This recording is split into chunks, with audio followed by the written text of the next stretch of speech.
Good day students. Welcome to the revision class of electronic spreadsheet, which is our unit 2.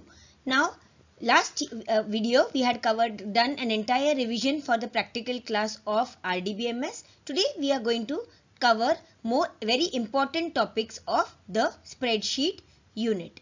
In today's lecture we are going to learn subtotals, the revision of subtotals, consolidation of data, and 3 of the what if analysis. So let us look at each of them one by one. We have already covered this in our classes sessions. This is just a revision of the entire practical part of spreadsheet, which is the important practicals which could be asked for your practical exam.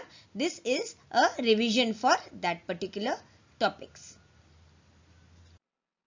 Let us revise how to do a consolidation of data. Consolidation of data means the data in different sheets can be consolidated together into one sheet. Now here I have got 4 different sheets: south, north, east and west, for the particular trading company called ABC Trading. In the south region, for the month of Jan, Feb and March, these were the sales of keyboard, monitor and CPU. Similarly, for the north, east and the west region, the data is given to us. Now if I want to consolidate this data into a new sheet, I first insert a new sheet, click on insert after, and here a new sheet, sheet number 5, I am renaming the sheet as total sales. Now if I want to consolidate the data here, I have to go to the data and click on consolidate. Now if there are already ranges which are present, which I have done before, you just have to delete it. Now here you have to first select the source data range, which is the data range that you need to consolidate or add together. The function that you are going to use is the sum function. So I click on this and click on the south area and select the range which I want to consolidate. Click again on shrink. Then click on the add button. So my first range is selected. Now again click on the shrink button. I need to click on the northern region and again once again click on the shrink and the add. Again same procedure, shrink the eastern zone. Again click on the shrink button and add the range, and last the western region, the consolidated data. I need to click on this and add. Now my 4 data sources that need to be added is ready. Now I have to click on the copy to range. Now in which place I want to consolidate it, I will do it on sheet number, see, source here, and here I click here and select the cell here. This is the cell where I want to consolidate. Once again click on this. Click on the more and select the label, row label, column label and link to data source. Link to data source means that whenever I make any changes in the data, then since the all 4 sheets are linked, then the results get automatically updated in this particular sheet.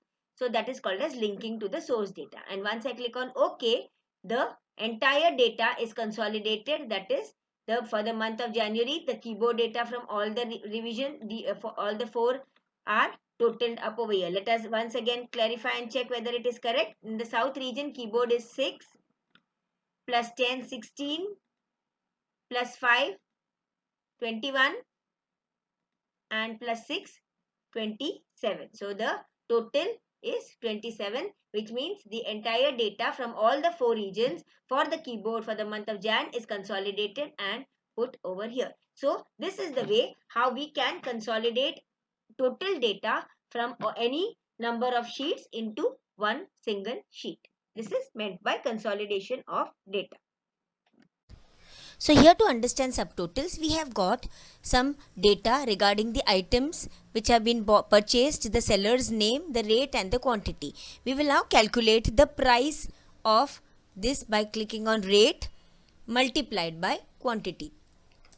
Now I have got the rate for this entire purchases that I have made, but I want to have a subtotaling wise. That means how much money I have spent on textbooks or how much money I have spent on writing notes, all this in a different way. If I want it in subtotals, the first thing that I have to do is I have to first sort this data according to I'll sort it according to the, let's take seller. So when I'm sorting it according to the seller, then all my Arihant is coming together, then the Jyoti and the RK books. Now I want to know how much money I have totally given to RK or any other Jyoti stores, whatever that I want to find out the subtotal. So for that purpose, I'll click on data and I'll click on subtotals. Now a subtotal window will open up for me. Now what do I want to calculate the subtotal on? Calculate the subtotal for the total price. That is total price. I want to total that. And then you want to say group by what you want to group it. I want to group it by the seller. So group it by the seller. That means this seller is the group and I want to do the calculation for the total price. So I click on OK. Now you see the Arihant, the total is 912. Jyoti, it is this, and RK, and the grand total is this. So when you click on this one, if it will close up each of them and you get only the final one. If you want only the total sums of Arihant, Jyoti and RK, you will get it that way. If you want it expanded, you can also individually expand it on the side and see the totals. Now this is for the subtotaling on the basis of seller. Suppose if I want to know how much money I have spent totally on the writing pads or the pens, etc., then I can do it in the similar way. I can just click on subtotals again here, and this time I want it by the item and the total price I have said. So click on OK. Now here on folder you will get different notebooks, pens, textbooks, writing pads, etc. The total that you have spent. The total will remain of course the same, but the item wise subtotaling can be done. This is the say. So data, once again, data subtotal, whichever item I want to group it by, I can group it by that particular item. So let's take once again, if I want it seller wise, but this time I don't want the price, but I want the quantity. I want to know how much the subtotal of the total quantity that I have purchased from each subseller. Then I click on this, then it will tell me that from Arihant you have bought folders, pens and writing, and the total quantity that I have purchased over here is total quantity I purchased is 26. From Jyoti stores, the total quantity I have purchased of items is 35. And from RK books, the total quantity that I have purchased is 46 items. So this way, I can use my subtotal function to total on a particular category, either on quantity or on price, or if I want it item wise, that also can be done. So I hope you have understood. This is the subtotal function helping me to total the according to a particular way I want, and I can close it like this, and even this way this is expanding and closing. So here total quantity that I purchased 26, 35 and the expanded one, you can get it, the grand total also we can get it in this manner. So this is what is called as subtotaling. Let us now learn what is the what if analysis. Now we all know that when we put a formula in a spreadsheet, then that particular formula is dependent on different values. Now when you calculate a particular formula, the values, the process by which you make changes in those values and see the effect of those changes on the outcome of the formula on that worksheet is called as the what if analysis, which means that when we keep changing and putting different values into the formula and see what changes happens to the final outcome, then that is called as the what if analysis. What if the value is this, what if the value is something else, and what exactly is going to be the result. That is what we analyze using the what if analysis. Now there are three tools which are used for what if analysis. One is the scenarios, next is goal seek, and third one is a solver. So these three we are going to learn in detail, that is scenarios, how to use scenarios, how to use goal seek, and how to use a solver. Now scenarios are nothing but different values which you can put into a particular cell and see what is the effect of that particular change of value on a set of cells. Now here I have got, to understand it better once again, I have got a Kia car comparison price. I want to buy a new car from Kia, and it has got a all different types of models are there. So I have got a particular budget, and based on that budget I want to see what is the price that finally I will be paying for it, and what would be my savings or the excess which I need to pay. So this is a car comparison. Now here I have got the price, the showroom price. Along with that, I have to calculate a 12% RTO registration charges, which I have calculated on the price. That is, this particular formula which we are going to use is equal to this particular cell multiplied by 12%. So this way I have calculated the registration as 8%, insurance at 5%, road tax as 2%. So my total cost on road will be the addition of all these 4 cells. So this is my total.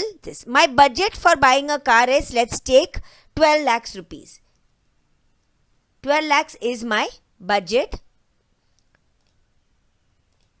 And so if I want to know that my budget minus my total cost on road or the car would be my savings. So here if I buy this particular car, it will be, so this way I want to know different cars, how much will be the actual cost on road, and I want to compare it. So, and I want to keep this as different scenarios which I need to create. So let us understand how we will do this. I'll just increase the font size here. Yeah.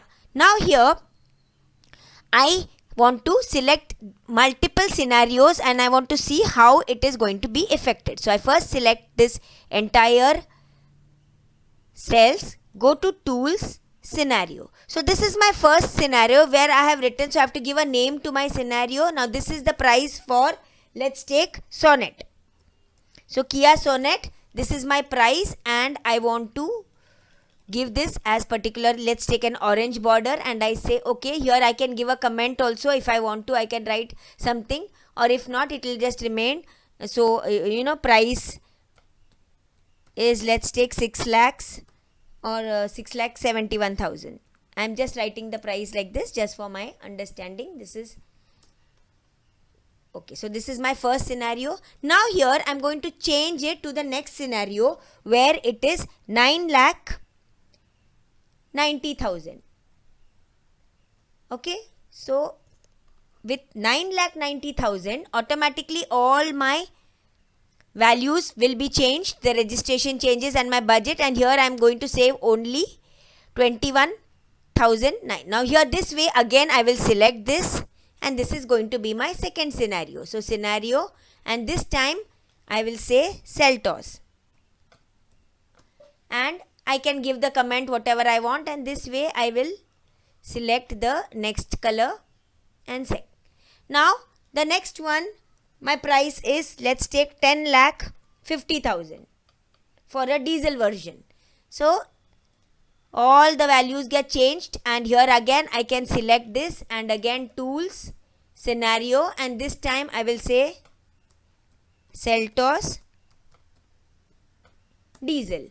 Okay, and say I will give my next one. So this way I have saved 3 different scenarios. Now later on, if I want to actually sit finally and compare the prices, I can just click on the scenarios here, and I will say in Sonet, this is going to be my on-road price. I can just have this as a highlighting so that it will be seen properly. Oh, sorry, I selected the same. Yeah. So here this would be my on-road price. So this will be for my Seltos. I know that I will pay, I have got an excess of 21,900. If I will click on Seltos, this one, then I know that I am falling short of 49,000 rupees.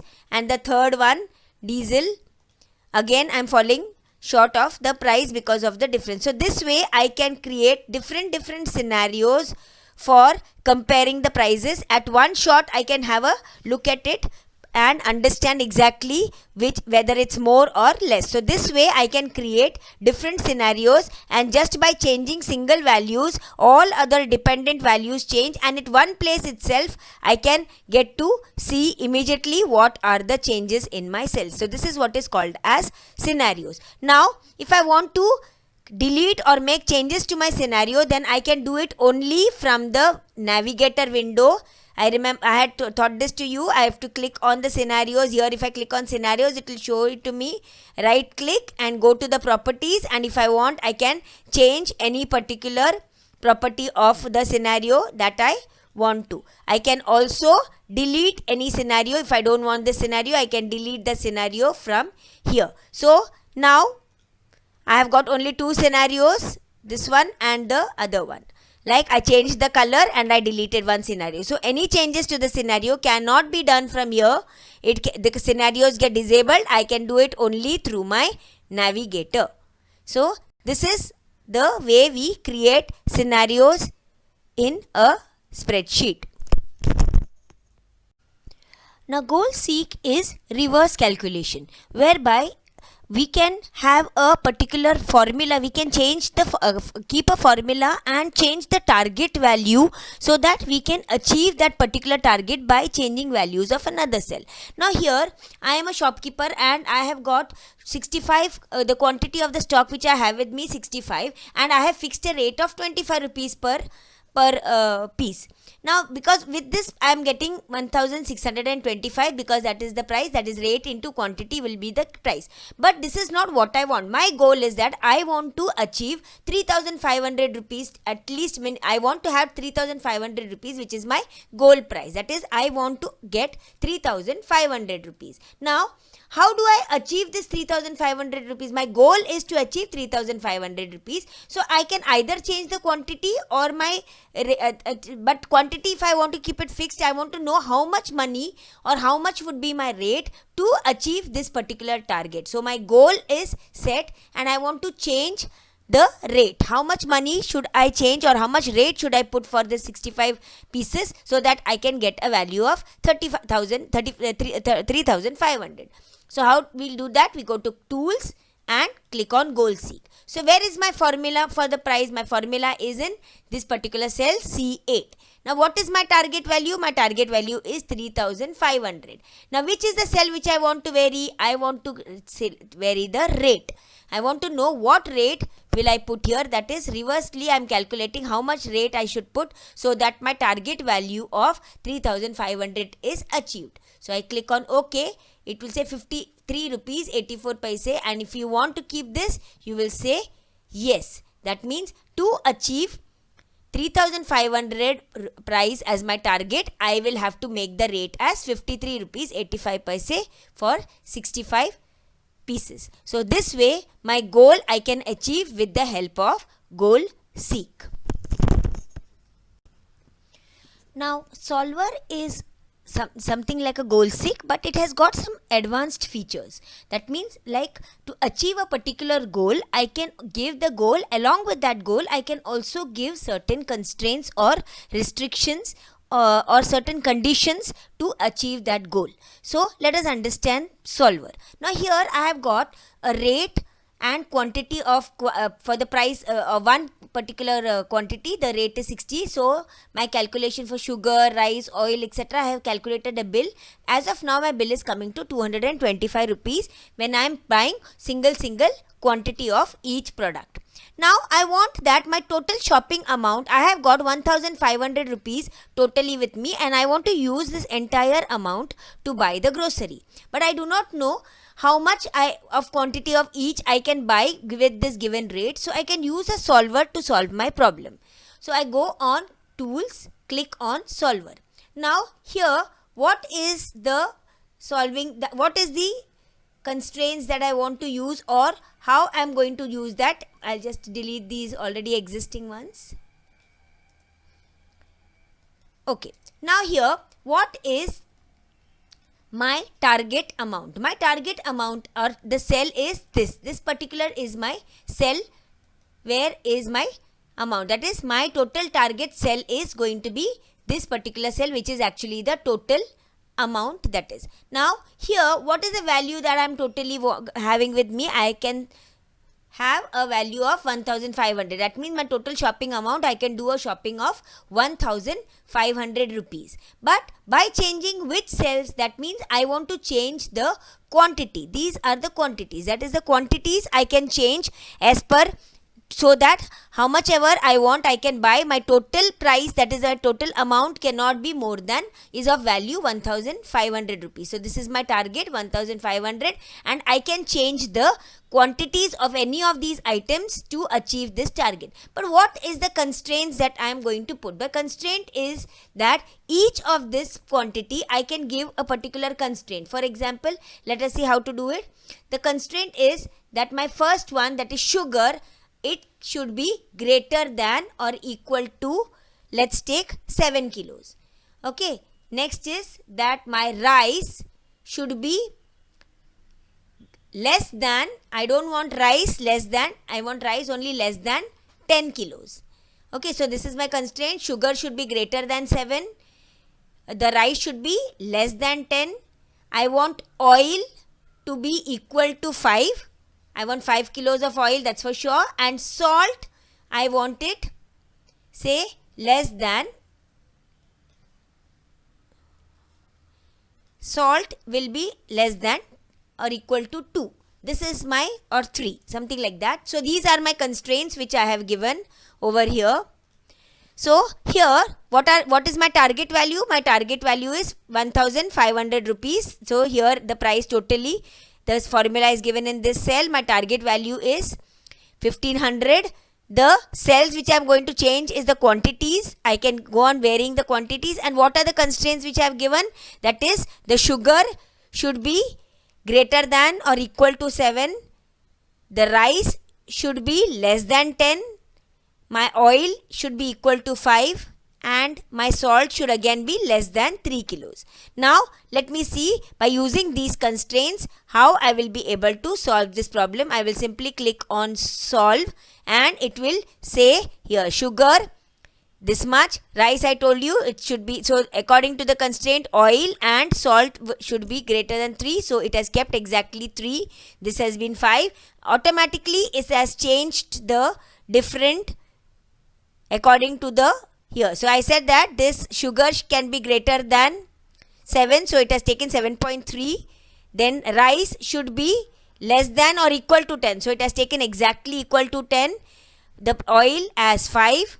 And this again it has taken equal to, that equal to amount 3, and automatically it has calculated that you can buy 7 kilos of sugar, 10 kilos of rice, 5 of oil and 3 of salt, and meet this particular target of 1500. If I am happy with it, I can keep the result. If I want to restore it back to my previous one, I can just simply restore it back. So if I keep my result, I have achieved the target which I want given these particular constraints or conditions. So if I keep the result, it will be automatically kept. So this is the way I can solve a particular problem, by giving a target cell, and along with that I can give restrictions for or conditions for achieving that target, which is a little bit more advanced than a solver. So basically this is the difference between a solver and a goal seek. Goal seek has got a simple target value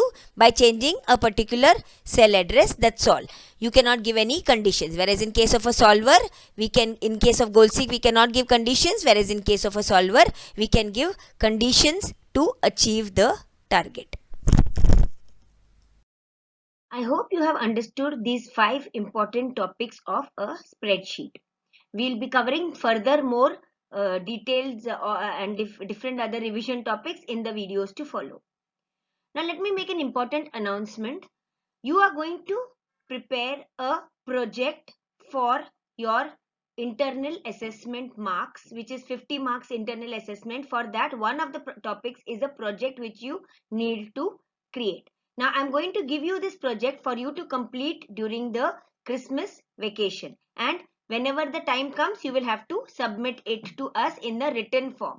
Now all the detailed instructions for this particular project I will be giving it to you in the coming video, that is on the video which is going to be on the coming Friday. So please see to it that you watch that video carefully, which will I'll give you all instructions of how to make this particular project and when and how it has to be submitted.